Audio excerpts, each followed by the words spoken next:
Hey, it's Clay, and this will be a video chart on ticker symbol EGO. We will take a look at the 30-minute time frame. Real quick, what do I mean by 30-minute in case maybe you're new to charts?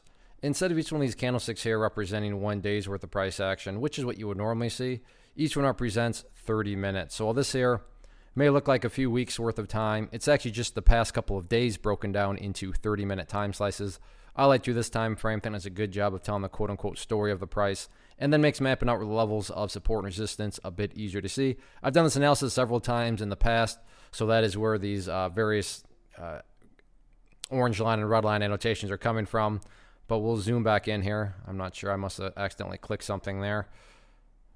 There we go. So what I want to really kind of just focus on more so is a couple of the key areas. The main level being right here at, this purple line right there, the 50-period simple moving average. And the reason I want to focus on that is definitely the near-term area of resistance, which, has definitely given confirmation after today's price movement, especially this afternoon. You can see several times the price try to get up above that purple line and just has not been able to do it.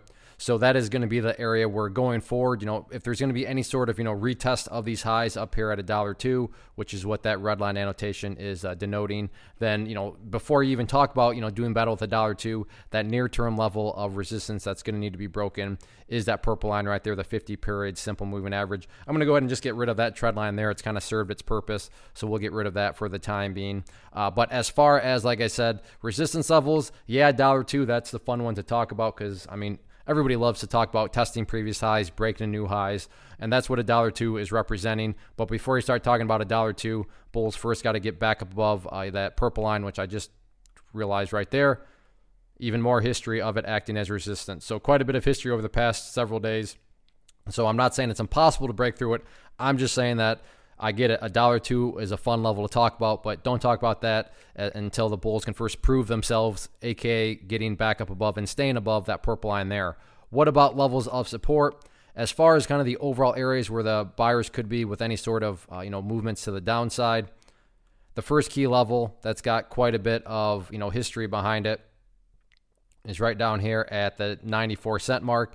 You can see, while not exact, just the general vicinity of it is clearly showing that there's several buyers right there at 794. If 94 cannot hold, then the next key level of support would be down here at that pink line, which is the famous 200-period simple moving average. So all in all, nice move today with the price kind of slowly grinding upwards, but still work to be done.